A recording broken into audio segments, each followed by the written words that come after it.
எது வேண்டும்? பல வருஷங்களுக்கு முன்னால் ஒரு நாள் யோகிராம் சுரத்குமார் எதிரில் உட்கார்ந்து கொண்டிருந்தேன். அவர் என்னை ஜபம் செய்ய சொன்னார். உறக்க அல்ல, மனதிற்குள்.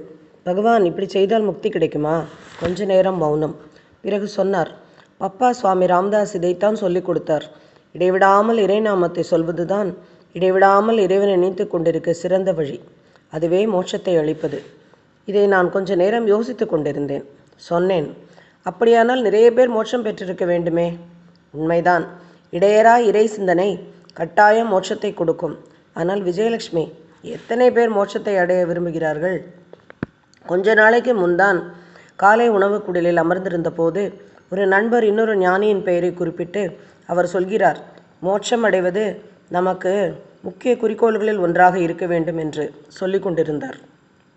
பகவான் புகையை இழுத்தவர் சிகரெட்டை சாம்பல் தட்டில் வைத்துவிட்டு, அப்படியா, மோட்ச நிலை அல்லது ஆத்ம சாட்சாத்காரம் வாழ்க்கையில் ஒரு குறிக்கோள். இது எனக்கு ஞாபகத்துக்கு வந்தது. தாங்கள் தானே சொன்னீர்கள் மோட்சம் வாழ்க்கையில் ஒரே குறிக்கோள் என்று. பகவான் ஒரு பெருமூச்சுடன் சொன்னார், உண்மைதான். அதை எத்தனை பேர் உணர்கின்றனர் என்பதுதான் கேள்வி. இதை கேட்டு பாரேன். அப்படியே செய்தேன். பலரிடமும் அறிந்து கொண்டது. மகளுக்கு அல்லது மகனுக்கு திருமணம் நடக்க வேண்டும். அரசு உத்தியோகம் கிடைக்க வேண்டும். குழந்தை நல்லபடியாக பரீட்சை எழுதி நல்ல மார்க் வாங்கி பாஸ் ஆக வேண்டும். பதவி உயர்வு வேண்டும். வீட்டில் மாமியார் தொல்லை குறைய வேண்டும். நல்ல வீடு கட்ட வேண்டும். சூனியம் வைக்கும் பக்கத்து வீட்டுக்காரர்கள் ஒழிய வேண்டும். தப்பி தவறி கூட யாரும் இறைவனுடன் ஒன்ற வேண்டும் என்று சொல்லவில்லை. பிறருக்கு நிறைய ஒத்தாசை செய்யும் மனநிலை வர வேண்டும் என்று யாரும் கேட்கவில்லை. எல்லோருடைய கோரிக்கையும் எனது விருப்பம் நிறைவேற சுவாமியை அணுகி இருக்கிறார்கள். அந்த பரம தயாளுவும் அவர்களுடைய கோரிக்கைகளை நிறைவேற்ற சங்கல்பம் செய்கிறார். இந்த லௌகீக ஆசைகள் எல்லாம் நிறைவேறும் போது அடியவர்கள் அதன் மூல காரணமான தேவாதி தேவனை பணிந்து அவரை அடைவதே நோக்கம் என்று மாறுவார்கள் என்பது பகவானது எதிர்பார்ப்பு.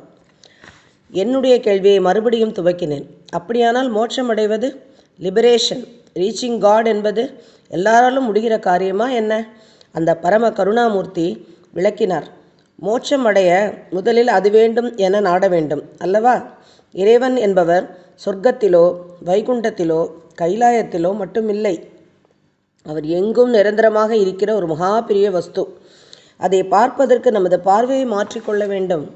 கீதையில் கண்ணன் அர்ஜுனனுக்கு திவ்ய சக்தி அருளினாரே, அது மாதிரியா?